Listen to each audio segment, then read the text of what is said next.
ನಿತ್ಯಂ ಧ್ಯಾಯಂತಿ ಯೋಗಿನಃ ಕಾಮದಂ ಮೋಕ್ಷದಂ ಅದುವೇ ಭಾವಿಸಿ ಓದುವ ಕೇಳುವ ಪೂಜಿಪ ಧರಿಸುವ ಅದುವೇ ಭಾವಿಸಿ ಓದುವ ಕೇಳುವ ಪೂಜಿಪ ಧರಿಸುವ. ಈ ಓಂಕಾರವು ಪಂಚಪರಮೇಷ್ಠಿ ಸೂಚಕವು, ಜಿನೇಂದ್ರ ಭಗವಂತರ ದಿವ್ಯ ಧ್ವನಿ ಪ್ರತೀಕವು, ಪ್ರಣವ ಬೀಜಾಕ್ಷರವು, ಏಕಾಕ್ಷರವೂ ಆಗಿದೆ. ಹೀಗಾಗಿ ನಾವೆಲ್ಲರೂ ಈ ಓಂಕಾರಕ್ಕೆ ಭಕ್ತಿ ಭಾವದಿಂದ ನಮಸ್ಕರಿಸೋಣ. ಓಂಕಾರಾಯ ನಮೋ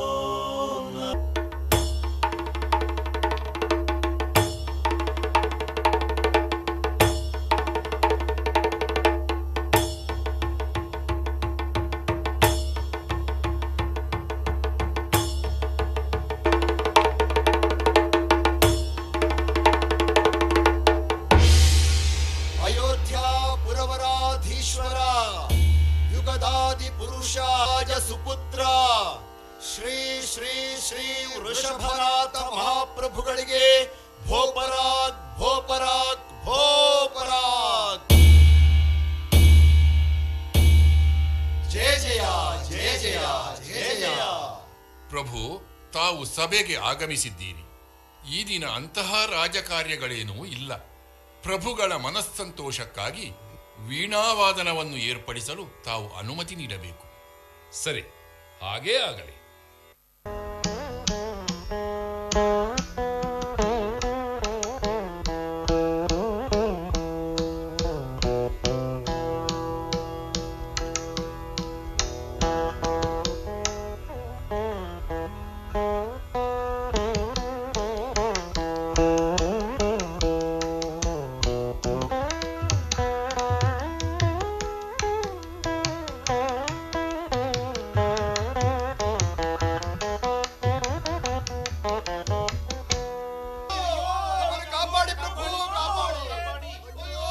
ಮಂತ್ರಿ, ಏನದು ಗದ್ದಲ, ಏನದು ಹಾಹಾಕಾರ? ಹೌದು ಪ್ರಭು,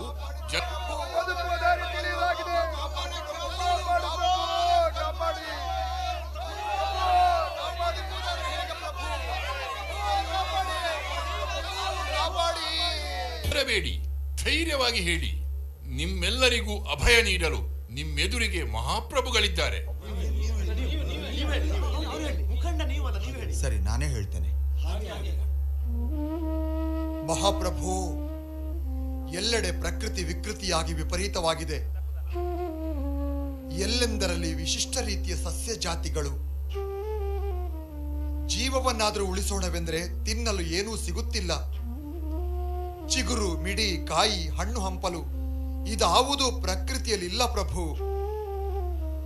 ಆಹಾರವಿಲ್ಲದೆ ಹಸಿವೆಯಿಂದ ಕಂಗೆಟ್ಟಿದ್ದೇವೆ.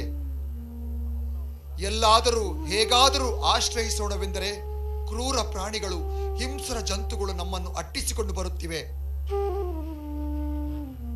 ಪ್ರಭು, ಈ ರೀತಿಯ ಕಷ್ಟವನ್ನು ಹಿಂದೆಂದೂ ನಾವು ಅನುಭವಿಸಿರಲಿಲ್ಲ. ಬದುಕುವ ದಾರಿ ನಮಗೀಗ ತೋಚದಾಗಿದೆ. ಮುಂದೇನು? ಮಹಾಪ್ರಭು, ನಮ್ಮನ್ನೆಲ್ಲ ನೀವೇ ಕಾಪಾಡಬೇಕು. ಯುಗ ಪರಿವರ್ತನೆಯ ವಿಚಾರ ಮೊದಲೇ ನನ್ನ ಅರಿವಿಗೆ ಬಂದಿತ್ತು. ಅದಕ್ಕಾಗಿ ನಮ್ಮ ಕೋಶಾಗಾರದಲ್ಲಿ ಹಸಿ ಮಸಿ ಕೃಷಿಗೆ ಸಂಬಂಧಿಸಿದ ಪರಿಕರಗಳನ್ನು ಈಗಾಗಲೇ ಸಂಗ್ರಹಿಸಿಡಲಾಗಿದೆ. ಅವುಗಳನ್ನು ತಕ್ಷಣ ತರಿಸಿ ಸಭಾಂಗಣದ ಎದುರುಗಡೆ ಇಡಿಸುವ ವ್ಯವಸ್ಥೆ ಮಾಡಿ. ಆಗಲಿ ಮಹಾಪ್ರಭು. ಯಾರಲ್ಲಿ ಹಸಿ ಮಸಿ ಕೃಷಿಗೆ ಸಂಬಂಧಿಸಿದ ಎಲ್ಲಾ ವಸ್ತುಗಳನ್ನು ಇತ್ತ ತನ್ನಿ.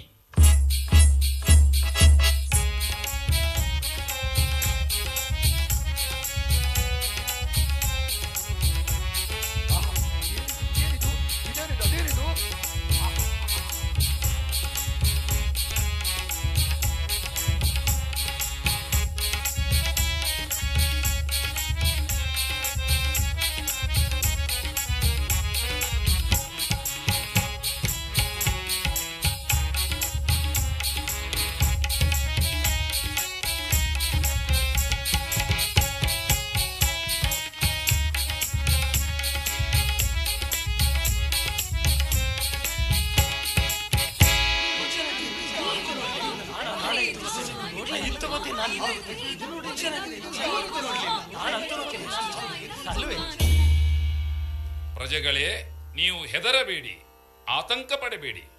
ಕಾಲ ಪರಿವರ್ತನೆಯಾಗಿದೆ. ಭೋಗಭೂಮಿಯ ಕಾಲ ಮುಗಿದು ಕರ್ಮಭೂಮಿಯು ಕಾಲಿರಿಸಿದೆ. ಜೈನ ಧರ್ಮದ ಪ್ರಕಾರ ಕಾಲವು ಅನಾದಿ ಮತ್ತು ಅನಂತವಾದುದು. ಮೊದಲ ಭಾಗ ಭೋಗಭೂಮಿಗಳಾದರೆ ಅನಂತರದ ಕಾಲ ಕರ್ಮಭೂಮಿಯಾಗಿದೆ.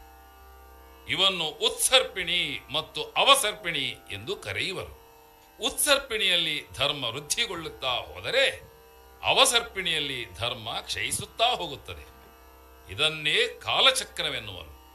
ಇದರ ಪರಿಣಾಮವಾಗಿ ಈಗ ಕಲ್ಪವೃಕ್ಷಗಳು ಕಣ್ಮೆರೆಯಾಗಿವೆ, ಕಷ್ಟ ಪರಂಪರೆಗಳು ಎದುರಾಗಿವೆ.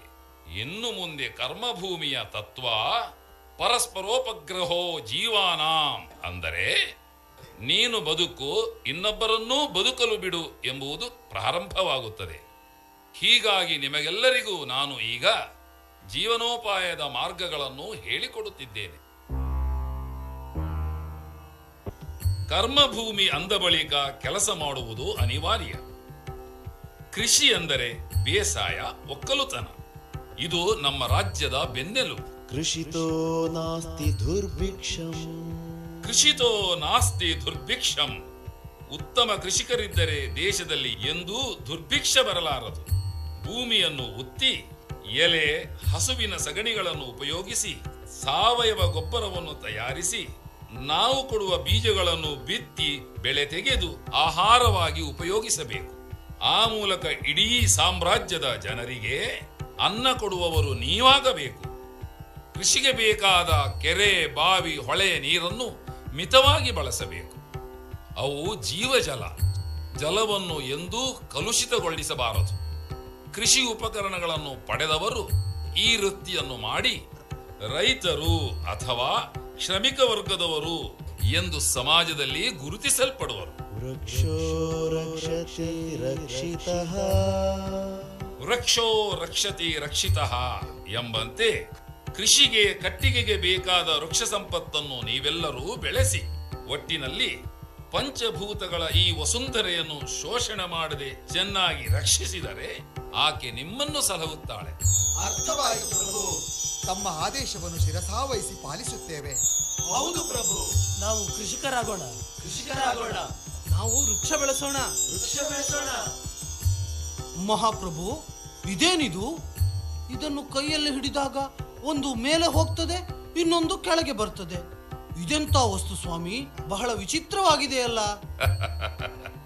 ಇದು ತಕ್ಕಡಿ ಕಣಪ್ಪ. ಇದರಿಂದ ವ್ಯವಹಾರ ನಡೆಸಬಹುದು. ವ್ಯಾಪಾರ ಮಾಡುವವರನ್ನು ವಣಿಕರು ಎಂದು ಕರೆಯುತ್ತಾರೆ. ವ್ಯಾಪಾರವೆಂದರೆ ಒಂದು ವಸ್ತುವನ್ನು ಕೊಟ್ಟು ಇನ್ನೊಂದು ವಸ್ತುವನ್ನು ಪಡೆದುಕೊಳ್ಳುವುದು, ಅಥವಾ ವಸ್ತುಗಳಿಗೆ ಪ್ರತಿಯಾಗಿ ಅದರ ಬೆಲೆಯನ್ನು ನಿಷ್ಕದ ರೂಪದಲ್ಲಿ ಪಡೆಯುವುದು. ರಾಜ್ಯದ ಆಡಳಿತದ ಸುವ್ಯವಸ್ಥೆಗಾಗಿ ಹಾಗೂ ಹೆಚ್ಚಿನ ಉದ್ಯೋಗ ಸೃಷ್ಟಿಗಾಗಿ ನಮ್ಮ ರಾಜ್ಯವನ್ನು ಗ್ರಾಮ, ನಗರ, ಖೇಡ, ಖರ್ವಡ, ಮಡಂಬ, ಪಟ್ಟಣವೆಂದು ವಿಂಗಡಿಸುತ್ತೇವೆ. ಜೊತೆಗೆ ಇವುಗಳ ಮೇಲ್ವಿಚಾರಣೆಯನ್ನು ನೋಡಿಕೊಳ್ಳಲು ಕುರುವಂಶ, ಉಗ್ರವಂಶ, ಹರಿವಂಶ ಮತ್ತು ನಾಥ ವಂಶವೆಂಬ 4 ವಂಶವನ್ನು ವ್ಯವಸ್ಥೆಗೊಳಿಸಿ ಒಂದೊಂದು ವಂಶಕ್ಕೆ ಒಬ್ಬೊಬ್ಬ ಮುಖ್ಯಸ್ಥರನ್ನು ನಿಯುಕ್ತಿಗೊಳಿಸುತ್ತೇವೆ. ಇದು ನಮ್ಮ ಆದೇಶ. ಈ ವ್ಯವಸ್ಥೆಯಲ್ಲಿ ಎಲ್ಲ ಪ್ರಜೆಗಳು ಸರಿ ಸಮಾನರು. ಮೇಲು ಕೀಳೆಂಬ ಭೇದ ಭಾವಕ್ಕಿಲ್ಲಿ ಕಿಂಚಿತ್ತೂ ಅವಕಾಶವಿಲ್ಲ. ಈ ವೃತ್ತಿಗಳಿಂದ ಆರಂಭ ಹಿಂಸೆಗಳಾಗುವುದು ಸಹಜ. ಈ ಅಣುಮಾತ್ರದ ಹಿಂಸೆಯನ್ನು ಪ್ರಾಯಶ್ಚಿತ್ತದ ಮೂಲಕ ಸರಿಪಡಿಸಿಕೊಳ್ಳಬೇಕು. ಇನ್ನು ಮುಂದೆ ನಿಮ್ಮ ನಿಮ್ಮ ಕಾಯಕಗಳಲ್ಲಿ ತೊಡಗಿಸಿಕೊಳ್ಳಿ. ಆ ಮೂಲಕ ದೇಶ ಕಟ್ಟುವ ಕೆಲಸವನ್ನು ಮಾಡುವವರಾಗಿ. ಎಲ್ಲರಿಗೂ ಶುಭವಾಗಲಿ. ಪ್ರಭು ವೃಷಭನಾಥರಿಗೆ, ನಮ್ಮ ಆದಿಧರ್ಮರಿಗೆ, ಆದಿರಾಜ ಪುತ್ರರಿಗೆ, ಅಯೋಧ್ಯೆಯ ಅರಸರಿಗೆ, ಪ್ರಭು ವೃಷಭನಾಥರಿಗೆ, ನಮ್ಮ ಆದಿಬ್ರಹ್ಮರಿಗೆ, ನಾಭಿರಾಜ ಪುತ್ರರಿಗೆ, ಅಯೋಧ್ಯೆಯ ಅರಸರಿಗೆ, ಪ್ರಭು ವೃಷಭನಾಥರಿಗೆ, ಮಹಾರಾಜರಿಗೆ ಜಯವಾಗಲಿ. ದೇವಿಯರಾದ ಯಶಸ್ವತಿ ಮತ್ತು ಸುನಂದೆಯರು ಮಹತ್ತರವಾದ ವಿಚಾರವೊಂದನ್ನು ತಮ್ಮಲ್ಲಿ ಅರಿಕೆ ಮಾಡಿಕೊಳ್ಳಲು ಆಸ್ಥಾನಕ್ಕೆ ಬರಲು ತಮ್ಮ ಅಪ್ಪಣೆಯನ್ನು ಕೇಳಿದ್ದಾರೆ. ಓಹೋ, ಸಂತೋಷ. ಮಹಾರಾಣಿಯವರು ಈಗಲೇ ಆಸ್ಥಾನಕ್ಕೆ ಬರಲಿ. ಅಪ್ಪಣೆ ಮಹಾಪ್ರಭು.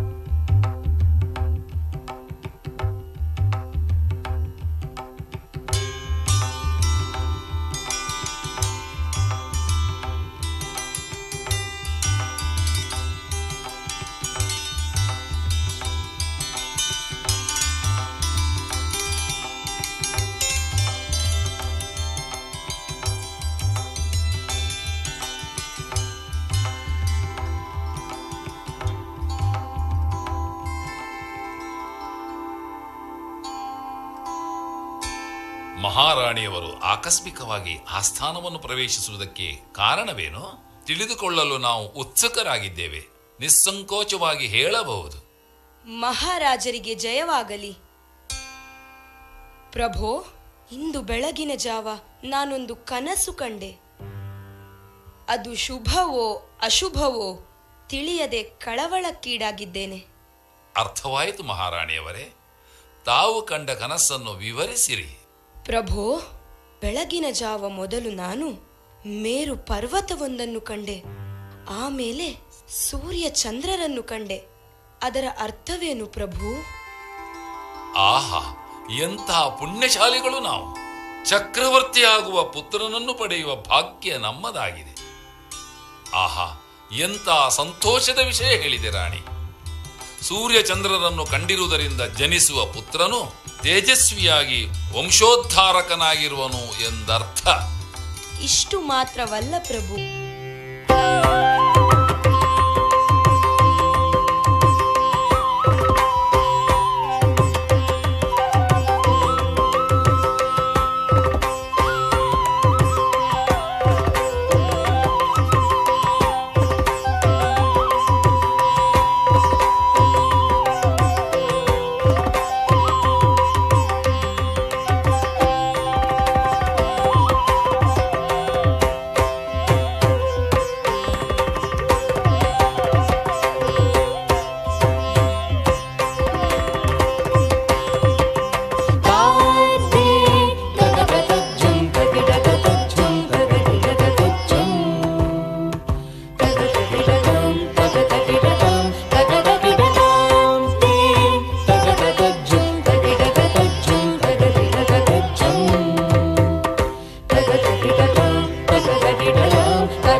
ತೆಂಗಿನ ಸಸಿಯೇ. ಅಂದಾಗೆ ಏನ್ ತಂದಿದ್ದೀರಿ?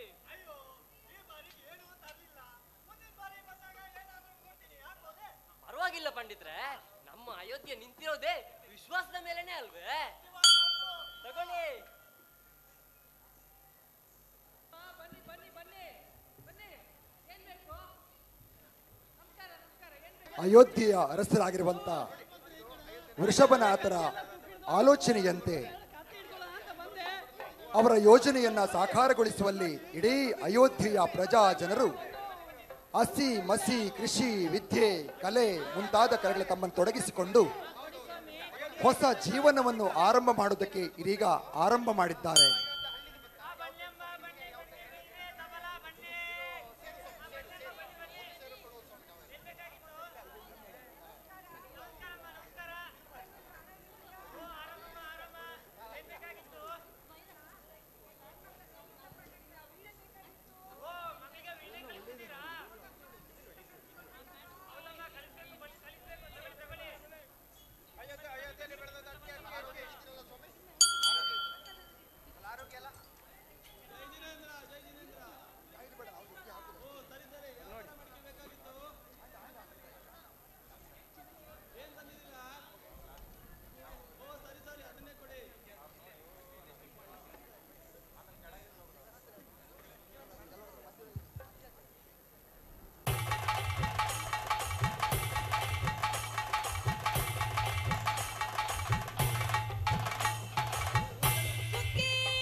ಇದೇನು ಅರಮನೆಯ ಅಂತಃಪುರದಲ್ಲಿ ಸಡಗರ ಸಂಭ್ರಮಗಳ ಕಲರವ.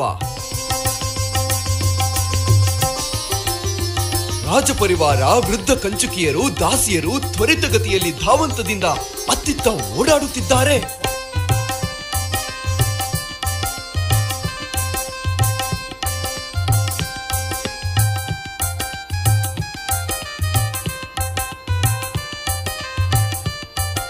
ಓಹೋ, ಪ್ರಸೂತಿಕಾ ತಜ್ಞರನ್ನು ಕಂಚುಕಿಯರು ಕರೆದೊಯ್ಯುತ್ತಿದ್ದಾರೆ. ಏನಿರಬಹುದು?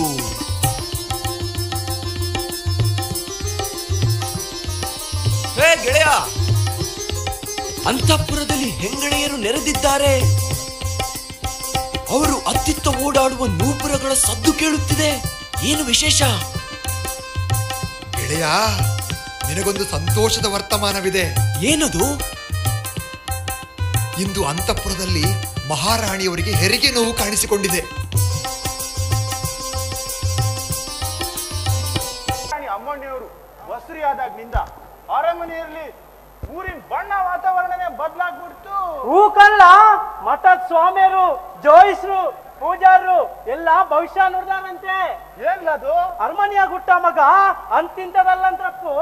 ಓಹೋ, ಈ ಅರಮನೆ ಒಳಗಿನ ವಿಷಯ ಕೇಳಿ ತಿಳ್ಕೊಳ್ಳೋಣ ಅಂದ್ರೆ ಈ ಕಡೆ ಯಾರು ಬರ್ತಾನಿಲ್ಲಲ್ಲ. ಏನ ಅಗಳಗಳು ಸರೋಜಜ್ಜಿ ಇತ್ತ ಕಡೆಗೆ ಬರ್ತಾ ಇದ್ದಂಗಿದೆ. ಆ ಅಮ್ಮನ ಕೇಳಿಬಿಟ್ರೆ ಸಾಕು, ಅರಮನೆ ವಿಷಯ ಎಲ್ಲ ಹೇಳಿಬಿಡ್ತಾಳೆ. ಹೌದಪ್ಪ, ಹೌದು. ಆ ಅಮ್ಮ ಇದ್ದದ್ದು ಇಲ್ಲದ್ದು ಕಂಡದ್ದು ಕಾಣದ್ದು ಎಲ್ಲ ಸೇರಿಸಿ ಉಪ್ಪು ಖಾರ ಹಾಕಿ ಹುರ್ದೇ ಬಿಡ್ತಾಳೆ. ಇಲ್ಲಿ ತಾವು ಒಂದಿಷ್ಟು ವಿಷಯನಾದ್ರೂ ತಿಳಿಸಿ. ಸರೋಜಜ್ಜಿ ರಾಣಿ ಅವರ ಅಂತಃಪುರದಲ್ಲಿ ಇರೋದ್ರಿಂದ ಒಳ ವಿಷಯಗಳೆಲ್ಲ ತಿಳಿದಿರುತ್ತೆ. ಬಂದ್ರು ಕಣ. ಏನ್ರೋ ದಂಡ್ಪಿಂಡುಗಳ ಊರಿಗೆಲ್ಲ ಒಂದಾರಿ ಆದ್ರೆ ನಮ್ ಕೋಡಂಗಿಗಳಿಗೆ ಒಂದಾರಿ ಅಂತ ಇಲ್ಲಿ ಕೂತು ಹರಟೆ ಬಡಿತಿದಿರಲ್ಲ, ಸ್ವಲ್ಪನಾದ್ರೂ ಕಾರ್ಯಕರ್ತ ಇಲ್ವಾ ನಿಮ್ಗೆ? ಓ ದೊಡ್ಡಮ್ಮ, ಇವಳೊಬ್ಳು ಬಂದ್ಲು. ಅಮ್ಮ ಬಂದೆ ಬಂದೆ ಅಂತಿದ್ದೇನೆ, ಅಷ್ಟ್ರಲ್ಲಿ ಏನ್ ಅವಸರ ನಿನ್ಗೆ? ದಡ ಅಂತ ಬಂದ್ಬಿಟ್ಟಿಯಲ್ಲ ನನ್ನನ್ ಬಿಟ್ಟು. ಅಲ್ಲ ಕಣೆ ಜಯ, ನನಗಂತೂ ತೀರಾ ಸಿಟ್ಟು ಬಂದ್ಬಿಟ್ಟಿದೆ. ಯಾಕೆ ದೊಡ್ಡಮ್ಮ? ವರ್ಷಾನ್ಗಟ್ಲೆಯಿಂದ ಅಂತಃಪುರದಲ್ಲಿ ರಾಣಿಯರ್ ಸೇವೆ ಮಾಡ್ತಿದ್ದ ನನಗೆ ಸ್ವಲ್ಪನಾದ್ರೂ ಮರ್ಯಾದೆ ಬೇಡವೆ? ಇವತ್ತೇನೋ ಯಾರ್ಯಾರೋ ಮೇಲಿಂದ ಉದುರು ಬಿದ್ದವರಂತೆ ಬಂದು ರಾಣಿಯರ್ ಸೇವೆನ ಅವರೇ ಮಾಡ್ತಾರಂತೆ, ನಾವ್ಯಾರು ಬೇಡ ಅಂತಿದಾರಲ್ಲ ಅವರು. ಏ ಬಿಡು ಬಿಡು, ಅರಮನೇಲಿ ಇವತ್ 100 ಮಕ್ಳು ಹುಟ್ಟಿದ್ದಾರೆ. ಅವರನ್ನೆಲ್ಲ ಸುಧಾರಿಸೋದು, ಆರೈಕೆ ಮಾಡೋದು ಈ ವಯಸ್ಸಿನಲ್ಲಿ ನಿನ್ನಿಂದ ಆಗೋ ಕೆಲಸನೇ. ಹೊಸಬ್ರನ್ನ ಸೇರ್ಸ್ಕೊಂಡ್ರೆ ನಿನಗೇನ್ ಹೊಟ್ಟೆ ಉರಿ? ಅವರು ಸ್ವಲ್ಪ ಕಲೀಲಿ ಬಿಡು. ಹೌದೌದು, ಆ ಅಮ್ಮ ಹೇಳ್ದಂಗೆ ಅವರೆಲ್ಲ ಚಿಕ್ಕ ಪುಟ್ಟ ವಯಸ್ಸಿನವರು, ಚಟ್ಪಟ ಅಂತ ಏನಾದ್ರು ಕೆಲಸ ಮಾಡೋರು. ಈ ಮುದುಕಮ್ಮಿಂದ ಏನಾದಿತ್ತು? ಅದೇ ಮುದುಕಮ್ಮ ಕಣ್ಣು ಬಾಯಿ ತಿರುಗಿಸ್ತಾ ಮಾತಾಡೋದ್ ಬಿಟ್ಟು ಬೇರೇನ್ ಮಾಡಿತ್ತು? ಹೌದಾ ಮಂಕ್ರಿನೆಗಳ, ಹೊಟ್ಟೆಲಂದು ಬಾಯಲಂದು ತಿಂತ ಗೂಸಾಮಿಗಳು ನೀವು. ಸಣ್ಣ ಪ್ರಾಯ, ಚಿಕ್ಕ ಪ್ರಾಯ, ಇರೋ ಮಕ್ಕಳು ಅಂತಿಂತವರಲ್ಲ. ಅವರಲ್ಲಿ ಒಬ್ಬ ಭೂಮಂಡಲವನ್ನೆಲ್ಲ ಗೆದ್ದು ಚಕ್ರವರ್ತಿ ಆಗ್ತಾರಂತೆ, ಇನ್ನೊಬ್ಬ ಜ್ಞಾನಗಂಗೆಯನ್ನು ಹರಿಸುವ ಧೀಮಂತನಂತೆ, ಮತ್ತೊಬ್ಬ ಅದೇನೋ ಚಕ್ರವರ್ತಿ ಹಂಗಂದ್ರೇನು? ಏನ್ ಮುಕ್ಕ, ನಿಂಗೆ ಏನ್ ತಿಳಿದೀತು? ನಿಂಗೆ ಸಂಘೇವಾಸ ಕೌದಿಹಾಸ ಅಂತಾರಲ್ಲ, ಅದೇ ಕೌದಿ ಜ್ಞಾನ ಮಾತ್ರ ತಿಳಿಯೋದು. ಇಲ್ಲಿ ಕೇಳ್ರೋ, ಯಶಸ್ವತಿ ಅಮ್ಮಣ್ಣೇರಿಗೆ ಹುಟ್ಟಿರೋ ಮಗ ಅವ ಈ ಭೂಮಂಡಲಕ್ಕೆ ಚಕ್ರವರ್ತಿ ಆಗ್ತಾರಂತೆ. ಅಂದ್ರೆ ಷಟ್ಖಂಡಗಳನ್ನ ಗೆದ್ದು ಸಾರ್ವಭೌಮನಾಗ್ತಾನಂತೆ, ಈ ಸಮಸ್ತ ಭೂಮಿಗೆ ಒಡೆಯನಾಗ್ತಾನಂತೆ. ಎಲ್ಲಾ ರಾಜರು ಕಪ್ಪ ಕಾಣಿಕೆಗಳನ್ನ ಕೊಟ್ಟು ಅವರ ಆಜ್ಞೆಯನ್ನು ಪಾಲಿಸ್ತಾ ಇರ್ತಾರಂತೆ. ಮಹಾಭಾಗ್ಯಶಾಲಿಯಾಗಿ ಅನೇಕ ವರ್ಷಗಳ ಕಾಲ ರಾಜ್ಯಭಾರ ಮಾಡ್ತಾರಂತೆ. ಗೊತ್ತಾತು. ಅದೇನೋ ಜ್ಞಾನಗಂಗೆಯನ್ನು ಹರಿಸುವ ಮಗ ಹುಡ್ತಾನೆ ಅಂದಲ್ಲ, ಹಂಗಂದ್ರೇನು? ಸ್ವಲ್ಪ ಬಿಡಿಸಿ ಹೇಳಿ ಮಾರೈತಿ. ಇಲ್ಲಿ ಕೇಳಿ, ಇವತ್ತು ಸುನಂದ ಮಹಾರಾಣಿಯರಿಗೆ ಹುಟ್ಟಿರೋ ಮಗ ಮಹಾ ತೇಜಸ್ವಿಯಂತೆ. ಅವರು ಸಾಕ್ಷಾತ್ ಮನ್ಮಥನ ಸಾಮ್ರಾಜ್ಯ ಲಕ್ಷ್ಮಿಯನ್ನು ತ್ಯಜಿಸಿ ಮೋಕ್ಷ ಲಕ್ಷ್ಮಿಯನ್ನು ವರಿಸ್ತಾರಂತೆ. ಎಷ್ಟು ಪುಣ್ಯವಂತ ಅಂದ್ರೆ ತ್ಯಾಗಮೂರ್ತಿಯಾಗಿ ಲೋಕಪೂಜ್ಯರಾಗ್ತಾರಂತೆ. ಆಗ್ಲಿ, ಹಾಗಾದ್ರೆ ಧರ್ಮಾತ್ಮ ನಮ್ಗೆಲ್ಲ ಎಂತ ಪುಣ್ಯಕಾಲ ಬಂತು ನೋಡು. ಎಂಥ ಪುಣ್ಯಕಾಲ. ಈ ವಿಷಯನ ಊರ್ ಮಂದಿಗೆಲ್ಲ ಹೇಳಿ ರಾಜರ ಅಪ್ಪನ ಪಡೆದು ಎಲ್ಲಾರ್ಗೂ ಸಿಹಿ ಹಂಚೆ ಬಿಡೋಣ. ಧರೆ ಸಿಂಗಾರವಾಯ್ತು ಅಂಬರ ತೊಳಗಿತು ಬಾಬಾರೆ ಸಖಿ ಮನೆಯಂಗಳಕ್ಕೆ, ಬಾಬಾರೆ ಸಖಿ ಮನೆಯಂಗಳಕ್ಕೆ.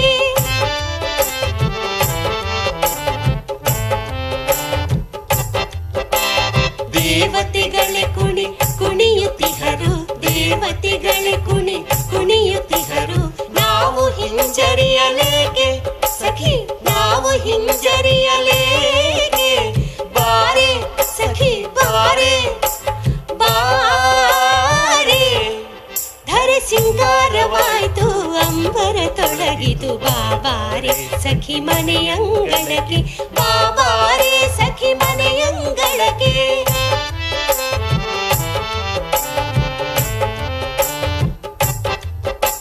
ಪಟ್ಟಿ ಸೀರೆ ಉಟ್ಟು ನಾವು, ಪಟ್ಟಿ ಸೀರೆ ಉಟ್ಟು ನಾವು ತೊಟ್ಟು ಹೊಂಬಳೆಗಳ ಮುಡಿಯ ತುಂಬ ಹೂವ ಮುಡಿದು ಕಾಲಿಗೆ ಕಟ್ಟಿ ಗೆಜ್ಜೆಯ.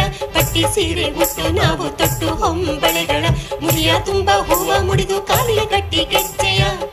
ಅಂಗಾಂಗಕ್ಕೆ ಪುನಗು ಹಚ್ಚಿ, ಅಂಗಾಂಗಕ್ಕೆ ಪುನಗು ಹಚ್ಚಿ ಸಂಗಾತಿಯೊಡನೆ ಕೂಡಿ. ಬಾರೆ ಸಖಿ ಬಾರೆ ಬಾರೆ. ಧರೆ ಸಿಂಗಾರವಾಯ್ತು ಅಂಬರ ತೊಳಗಿತು ಬಾಬಾರೆ ಸಖಿ ಮನೆಯಂಗಳಕ್ಕೆ, ಬಾಬಾರೆ ಸಖಿ ಮನೆಯಂಗಳಕ್ಕೆ.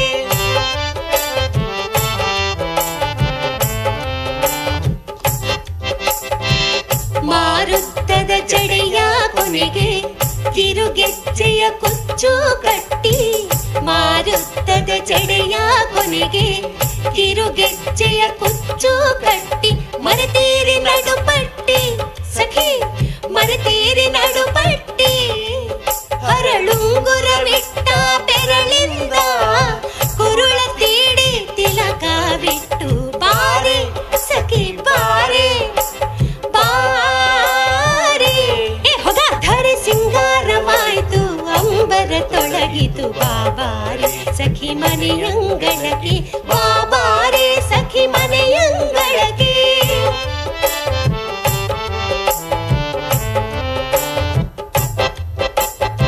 ಸೋಗೆ ಗಣ್ಣಿಗೆ ಕಾಡಿಗೆ ಮೆರಗು, ನೋಡಿದವರ ಮೊಗದಿ ಬೆರಗು. ಸೋಗೆ ಗಣ್ಣಿಗೆ ಕಾಡಿಗೆ ಮೆರಗು, ನೋಡಿದವರ ಮೊಗದಿ ಬೆರಗು.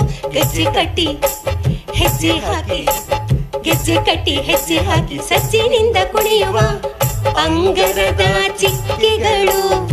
ನಗುವ ಸೂಸಿ ನೋಡುವಂತೆ ಅಮರಿಯರು ಕಿನ್ನರಿಯರು ನಮ್ಮ ನೋಡಿ ಕರುಬುವಂತೆ. ಬಾರೆ ಸಖಿ ಬಾರೆ ಬಾರೆ.